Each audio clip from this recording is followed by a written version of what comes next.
Hello everyone, welcome to TCOM 101, Dr. Mike here. In this video I want to continue to talk about the world of digital TV. Now in the last video we talked about what we meant by the terms digital TV and high definition TV and standard definition TV. Okay, in this video we're going to talk about 4K and 8K, also known as Ultra HD, something called ATSC 3.0, a new direction for local broadcasting stations, and we'll talk about something called 3D TV. Now, when you think about digital TV, you might automatically think about the world of internet and streaming and YouTube and Netflix and Disney Plus. But digital TV has also meant big changes for the traditional media, the legacy media, like the old-fashioned local broadcast television stations. All of those stations have had to upgrade to digital and to continue to upgrade.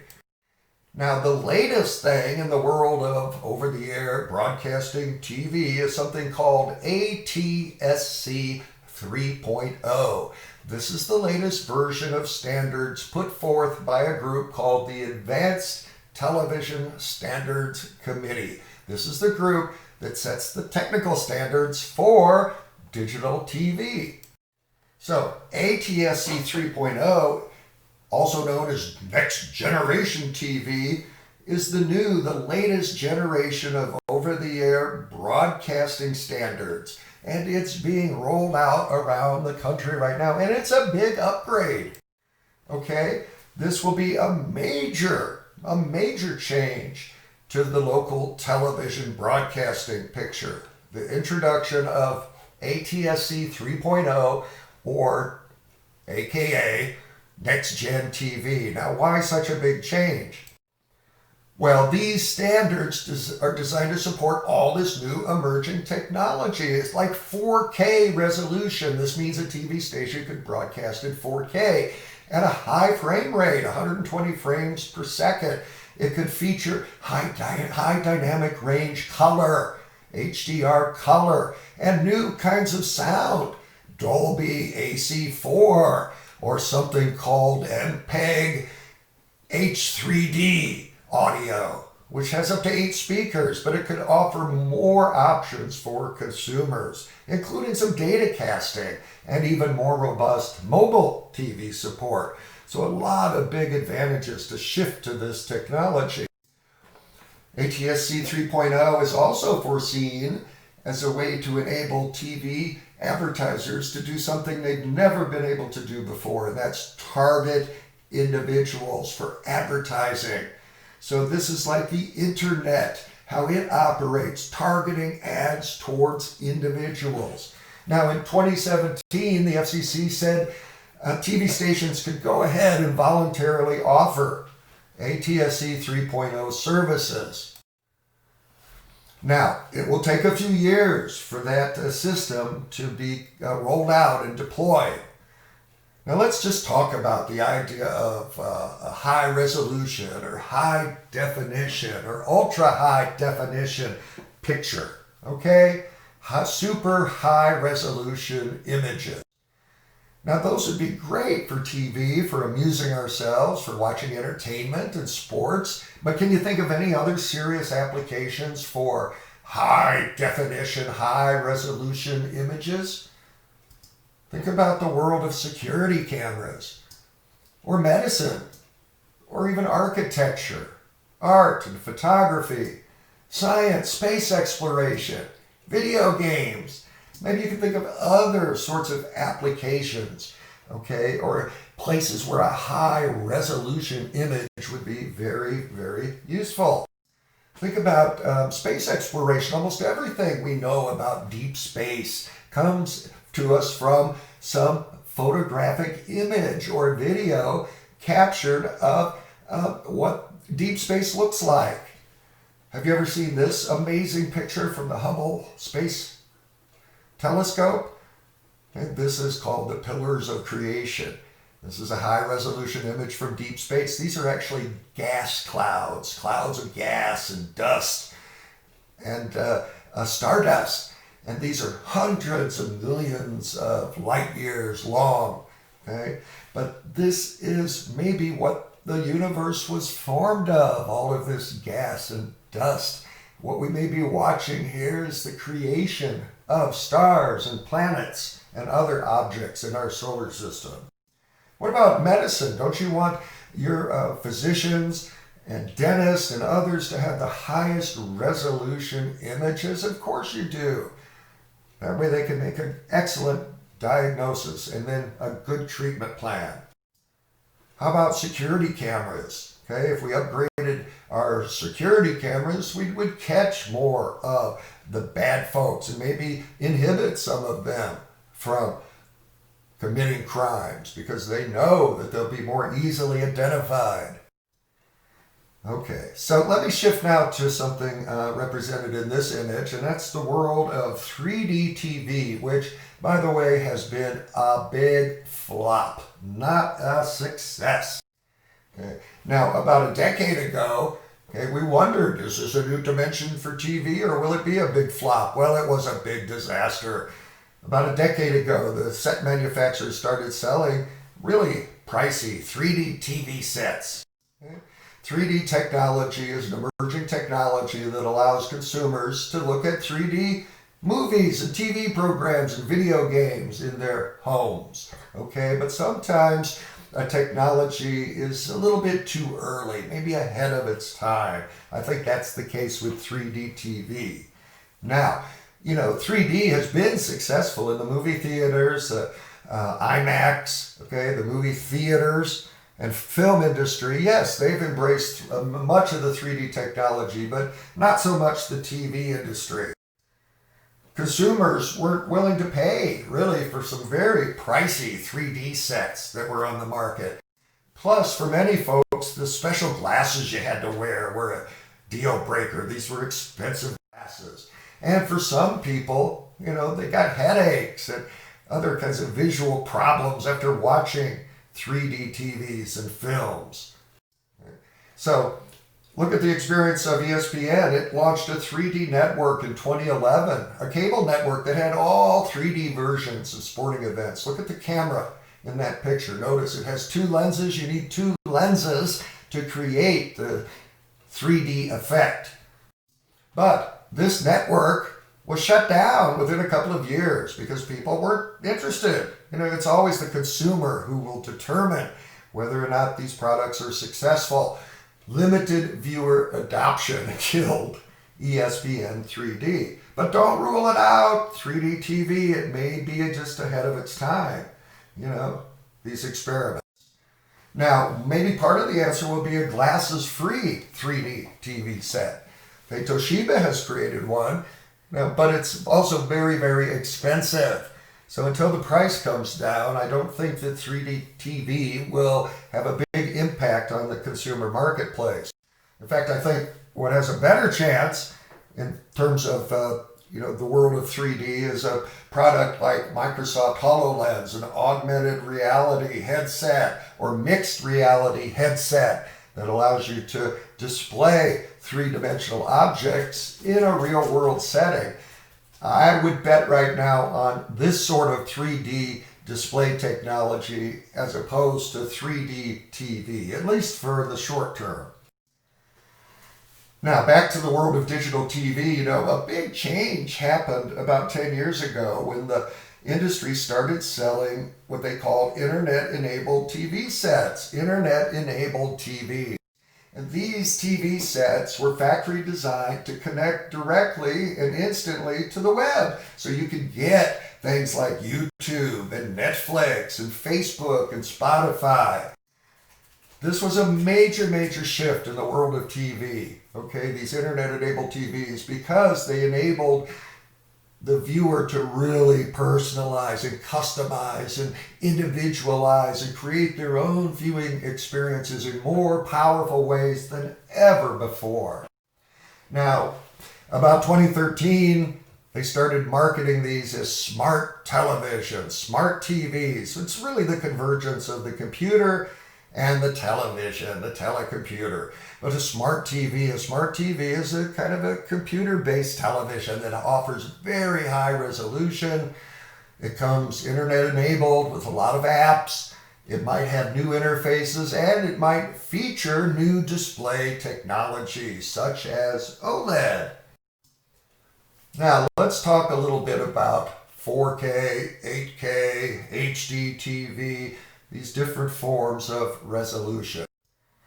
You know, most people right now have HD TV, but coming on so strong are these hyper-pixelated displays marketed as Ultra HD. Ultra HD is just a branding term that's used for both 4K and 8K resolution TV sets. Okay, Ultra HD, it's a new format that includes both 4K and 8K resolution. And it's incredibly high resolution, vivid, compelling images. The 4K is really cool. It offers 4 times the pixels of HD TV, of 1080 TV, the TV that most people have right now. And then when you go to 8K, it actually offers 16 times the pixels per frame of the current HD TV receivers. So we're talking about what I like to call hyper-pixelated displays. Now, sometimes I think the best way to kind of understand these displays is to multiply the two numbers we usually get, the number of pixels for height and width. Now, if we multiply these together, we'll get a number that's up there in the millions of pixels or megapixels. This is how we kind of evaluate cameras based on the megapixel power of the camera lens. All right, so let's use that as a way to compare these different displays. SD-TV, which is standard definition TV, 480 lines of resolution, that is displaying about 300,000 pixels per display, or 0.3 megapixels or million pixels. When we go up to HD TV, we are seeing 2.1 megapixels displayed per frame. So that's a huge leap. But look what happens when we go to 4K. That takes us up to 8.3 megapixels or million pixels per frame. And then when we go to 8K, this number just explodes up to 33.2 million pixels per frame. And that's a massive amount of data, okay, for the internet or over-the-air TV to be able to transfer. Okay? But we're talking about huge amounts of pixels here, and that's why we get such a high resolution picture. The more pixels, the more better. Now, the price of these sets are dropping dramatically. About last Christmas, okay, I found this at Walmart, a nice 50-inch 4K TV for only $250. This is a heck of a good time to purchase a television set.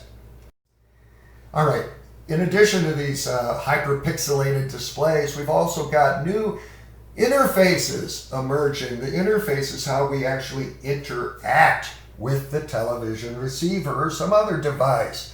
Now, traditionally, the main interface has been the remote control, okay?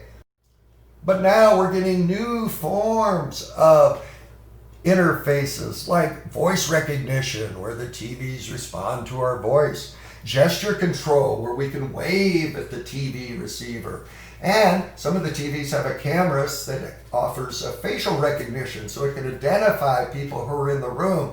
Suppose when you enter a room, the TV identifies you as the primary viewer and then personalizes or customizes or even blocks some of the channel based upon you as an individual viewer. That would lead to a lot of personalization, facial recognition. Now, I don't know if people want to interact with TV in these ways, it will be up to the consumers. The marketplace always decides in capitalism. The consumers always decide which technologies will be successful and which will fail. All right, now another very cool direction for display technology is OLED, or something called Organic Light Emitting Diode TV. This is an incredible display technology. It's based on thin layers of organic materials. But this technology offers super bright, colorful images, really high contrast, vivid images, and very fast response time. But it also features flexibility, flexible screens. So now we have curved TV screens based on OLED technology, and a curved screen is designed to pull you in and to immerse you and engage you a little bit more into the viewing experience. But I think the real direction of flexible technology is not in the area necessarily of OLED and curved TVs, but probably many devices will use flexible and bendable technology like smartphones and all kinds of wearable devices that will emerge in the next decade. So look out for flex tech based on OLED technology. Now, I also want to talk about the color available in today's TV sets and a new feature called High Dynamic Range TV. HDR, High Dynamic Range TV. This is a new form of a new standard for delivering color. So we're talking about not more pixels, but better pixels. Pixels that have higher contrast, that are more vivid, that are brighter, that present a more realistic range of colors than what's possible with most of the current TV sets. So if you're out there buying a TV today, you certainly want to get at least a 4K TV that offers high dynamic range color. And if you can afford it, then you might also want to get an OLED TV. All right, another thing that's emerging is something called interactive TV. And this describes a number of techniques that allow people to interact with the TV set, the TV recorder, or the actual content of the TV itself. Okay, probably one of the ways that a lot of people actually interact, at least with the device, is using something called a digital video recorder, a DVR. These are incredible devices that allow you to record hundreds of hours of TV content or cable TV content on a disc. Okay, it's a tapeless format. It records right to a disc drive in a set-top box. And this has become very popular. These were introduced back in 1999. Companies like Replay TV and TiVo were launched. And this really killed the old video cassette recorder and the VHS tape. Okay, and a lot of people have adopted this. The penetration rate is about half of all U.S. households now use some sort of consumer DVR. All right, and why? Because they're great. They're great, these hard disk-based digital video recorders. My goodness, it makes it so easy to find your programs and to record them so you can time shift. That means you watch them when you want to watch them. And these DVRs have all kinds of cool trick modes, like you could pause live TV or make your own instant replays or circumvent or skip the ads and do some other cool things. They also offer program guides. These are interactive navigators that let the viewer search through all the program listings, thousands of listings, to quickly highlight and determine which shows would be recorded automatically. So these are fantastic devices. Okay, the program guide, you can not only search by program, but usually by actor or director as well. It helps you find the material you want so you can view it later. Now, interactive TV actually goes back to the 1970s, back to the analog age, before digital technology. Okay, Warner Cable launched the first interactive service, something called Cube, on its cable system in Columbus, Ohio. This was an experiment that was way ahead of its time. Cube. I remember this well. Today is Cube Day. Touch the button and someday you'll tell your grandkids about it because it's a brand new way of interacting with TV. Okay, and it did introduce people to some limited interactive services, to the idea of some special interest cable programming, to the idea of some pay-per-view programs, but ultimately it was ahead of its time and it was a flop. However, okay, interactive TV, okay, is not a flop. Today, many satellite and cable and internet and phone companies are playing around with different forms of interactive TV services. Some center on news content, some are about gaming, sports, entertainment, even shopping. All of this can be done with a digital connection to the internet. And so, okay, look for more and more interactive elements. And there's many others I could talk about, especially in terms of the content. But that's all I have time for in this video. Please continue to take care of yourselves, each other, and the community. And I will see you soon, I hope. So long for now.